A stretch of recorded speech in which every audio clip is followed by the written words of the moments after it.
Imagine करो कि आप एक समुद्र में हो और आप एक किश्ती में बैठे हो अकेले। ये कोई ऑटोमेटिक किश्ती नहीं है, ये एक चप्पू मारने वाली किश्ती है। साथ ही में आपके दो और दोस्त हैं, विकास और कुलदीप। ये भी अपनी अपनी बोट में बैठे हैं। इनकी भी जो बोट है वो ऑटोमेटिक नहीं है, ये भी चप्पू मारने वाली बोट है। आप तीनों को बताया गया है कि इस समुद्र के किसी एक कोने में बहुत सारा सोना रखा है, गोल्ड है, जो कि आप लोगों को अचीव करना है। लेकिन ये सोना किस कोने में है ये आपको नहीं पता। अब आप तीनों कंप्लीटली डिफरेंट माइंडसेट के हो। जो विकास है वो सोचता है कि यार सबसे पहले मुझे एक परफेक्ट आइडिया चाहिए, एक परफेक्ट डेटा, जिससे मैं ये बता पाऊं कि एक्चुअल में सोना कहां पर है। उसके लिए वो बहुत से प्लान बना रहा है, डायरी में नोट्स लिख रहा है। जो आपका दूसरा दोस्त है कुलदीप, वो बोलता है यार भाड़ में जाए, टाइम नहीं वेस्ट करना, एक्शन लेना है मुझे। और वो डायरेक्टली जो चप्पू है वो मारने लग जाता है। और जो भी उसको पहली डायरेक्शन मिली, जो भी उसकी इंट्यूटिवनेस कह रही है, उस डायरेक्शन में वो चल पड़ता है और बस चप्पू मारता रहता है दिन रात। अब आप मुझे ये बताओ कि जो बचपन से मैं कहा जा रहा है कि भाई डोंट क्विट, क्या ये थियरी कुलदीप के साथ काम करेगी या नहीं करेगी? क्योंकि ये तो क्विट करेगा ही नहीं ना, ये तो चला हुआ है। बट रियलिटी ये है कि अगर हम डायरेक्शनली ही गलत हैं, यानी हम ठीक डायरेक्शन में नहीं जा रहे हैं जहां पर सोना नहीं है, तो हम चाहे जितनी भी मेहनत क्यों ना कर ले, वो बर्बाद होगी ही होगी। और जो दूसरी तरफ विकास है, जो एक परफेक्ट आइडिया के बारे में सोच रहा है, वो क्योंकि कोई एक्शन ही नहीं ले रहा and he is all about ideas, no execution, वो भी कहीं नहीं पहुंचेगा। लेकिन आप जो हो वो बैलेंस है आइडिया और एग्जीक्यूशन के बीच में। आप सबसे पहले चप्पू मारने लगते हैं, बिल्कुल कुलदीप की तरह। फिर आप नोटिस करते हैं कि जो पंछी है वो किस डायरेक्शन में जा रहे हैं। आप थोड़ा उस डायरेक्शन में जाने लगते हो। फिर आपको मिट्टी की खुशबू आती है, शायद किनारा वहां पे है। आप अगेन अपने प्लान में चेंजेस करते हो और फाइनली अपने गोल तक पहुंच जाते हो। तो ये फिक्शनल बट बहुत ही पावरफुल स्टोरी से लर्निंग ये है कि सबसे पहले अगर हमें कुछ भी जल्दी करना है तो हमें डायरेक्शनली ठीक होना पड़ेगा। अगर हम अंधाधुंध बस गलत डायरेक्शन में चप्पू मारते रहेंगे तो ये जो सारे वर्डिंग्स है, डोंट क्विट, ये काम नहीं करेंगे।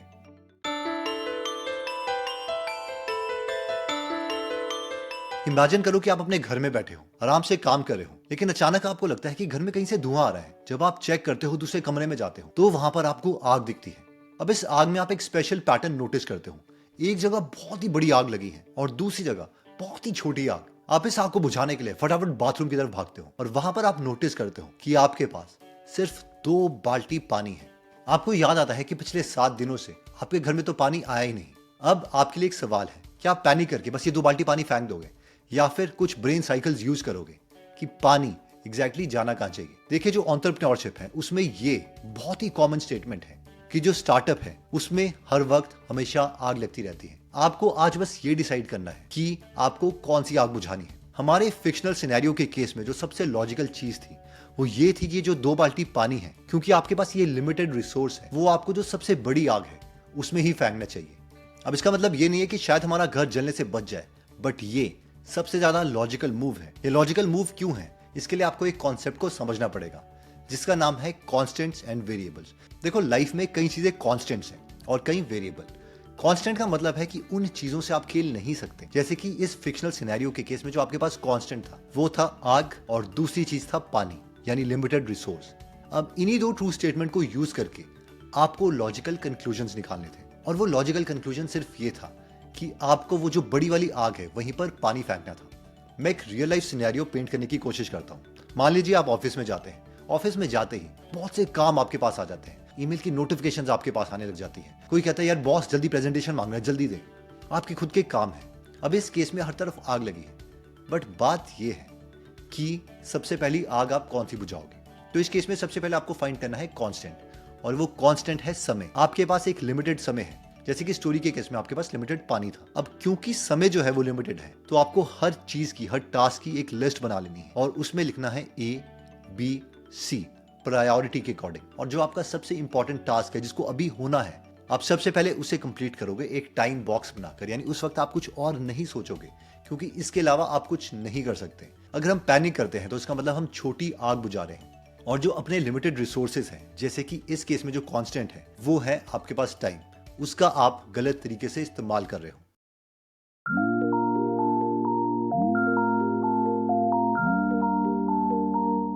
इमेजिन करो किसी ने आपको एक घड़ी दी है और बाकी लोगों की घड़ी के कंपैरेटिवली वो ऑलमोस्ट हाफ स्पीड पे चलती है। यानी जब ये घड़ी एक्टिव है तो 4 घंटे में जो आप काम कर सकते हो वो बाकी लोग उसी काम को 8 घंटे लगाएंगे। अब आप बोलोगे हेमंत सर ये ऐसा नहीं होता, ये घड़ी कौन सी है, ये क्या फिक्शनल स्टोरी है? बट रियलिटी ये है कि हर टाइम बराबर नहीं होता।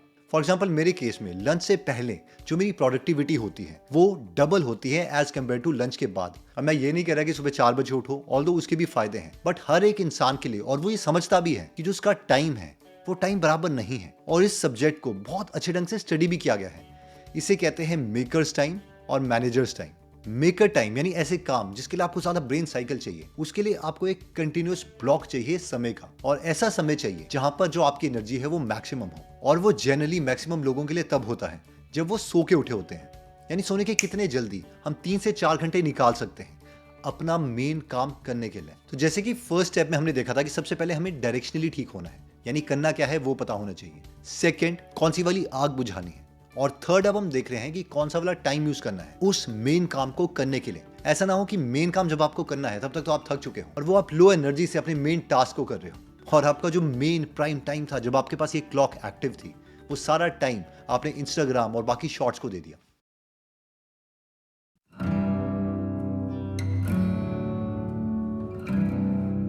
ओके, इमेजिन करो आपको कुकिंग बहुत पसंद है और उसके लिए आप एक कंपटीशन लड़ रहे हो। आप फाइनल स्टेज तक पहुंच चुके हो, वहां पर आप हो और आपका कॉम्पिटिटर है, और वहां पर बहुत सी ऑडियंस है जिनके लिए आपको डिश बनानी है। एक्चुअली इस फाइनल कंपटीशन में कंडीशन ये है कि आप दोनों डिश बनाओगे, आप दोनों को सेम इंग्रेडिएंट्स दिए हैं, सब कुछ सेम है, सिर्फ एक चीज का फर्क है, आपको एक टेस्टर दिया है और आपके कॉम्पिटिटर को 4 टेस्टर दिए हैं।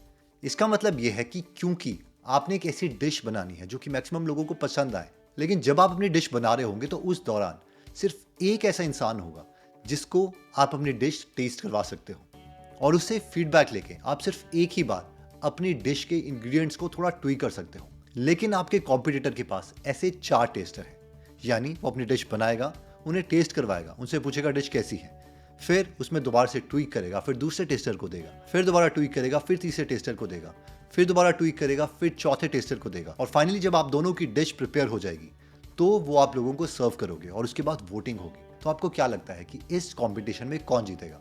मोस्ट प्रोबेबली अगर हर बाकी चीज कांस्टेंट है, यानी सेम है आपके और आपके दोस्त के लिए, तो क्योंकि आपके दोस्त के पास एक्स्ट्रा एडवांटेज है ज्यादा फीडबैक साइकिल की, तो वो जो आपका दोस्त है वही जीतेगा। और रियल लाइफ में एग्जैक्टली यही होता है। जितनी जल्दी आपको रियल वर्ल्ड का एक्सपीरियंस मिलता है कि जो आप काम कर रहे हो उसकी वैल्यू रियल दुनिया में क्या है, उतनी जल्दी आप सीखते हो, उतना ज्यादा ग्रेडियंट होता है आपकी लर्निंग कर्व का। और इसीलिए जो ईयरली गोल बनाते हैं उससे बेटर गोल्स है हम कि क्वार्टरली गोल बनाए, बिल्कुल एक कंपनी की तरह। हर 3 महीने का एक गोल। फॉर एग्जाम्पल पहले 3 महीने का हो सकता है नॉलेज, सेकेंड 3 महीने का हो सकता है कि जो हम स्किल सीख रहे हैं उसकी रियल वर्ल्ड एप्लीकेशन क्या है, थर्ड का हो सकता है एडवांस स्किल्स, और फोर्थ का अगेन हो सकता है कोई इंटर्नशिप एक्सेट्रा। इन सब के लिए आप ChatGPT यूज कर सकते हो और उसको बोल सकते हो कि मेरे इस गोल को 4 छोटे गोल्स में तोड़ दे ताकि मुझे रियल वर्ल्ड फीडबैक मिलता रहे।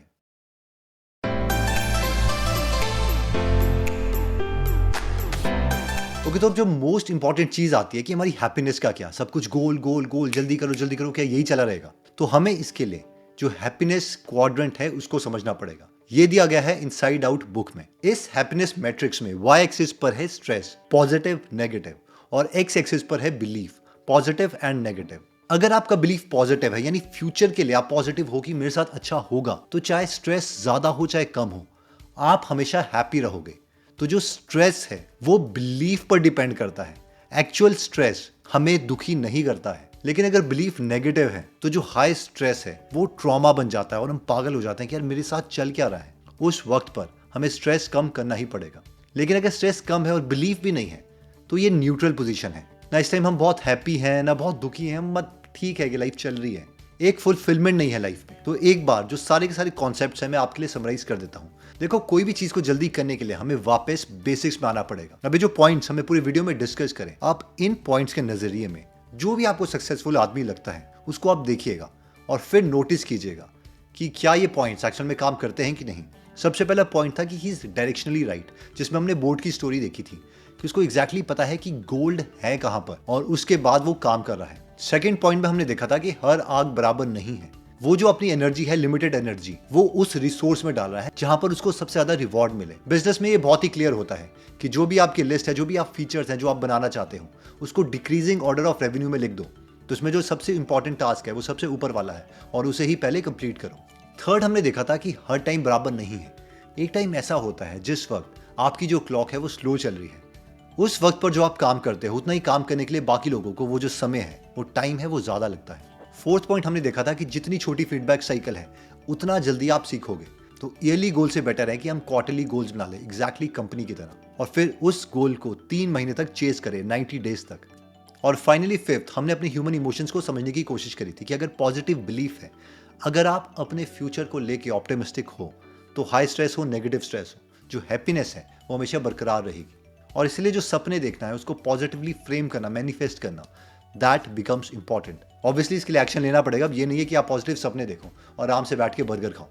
एक और इंपॉर्टेंट बात, अगर इस तरीके की नॉलेज आप लेना चाहते हैं तो मेरी लाइफ का वर्क है गीगल ऐप, जहां पर 200 से ज़्यादा बुक समरीज हिंदी में फ्री में अवेलेबल हैं, और हर हफ्ते हम इसमें एक फ्री बुक समरी ऐड करते हैं, जिसमें 5 लैंग्वेजेस में 2000 और किताबें भी हैं। तो अगर आपको हमारा फ्री काम अच्छा लगता है तो आप इसकी सब्सक्रिप्शन ले सकते हैं, वरना फ्री की किताबें सुनते रहिए। एनीवेज, आपकी फैमिली में बहुत से ऐसे लोग होंगे जिनको ये 5 बेसिक कॉन्सेप्ट के बारे में पता नहीं होगा, या पता भी है तो भूल गए हैं क्योंकि वो उसको डीकंस्ट्रक्ट नहीं कर सकते।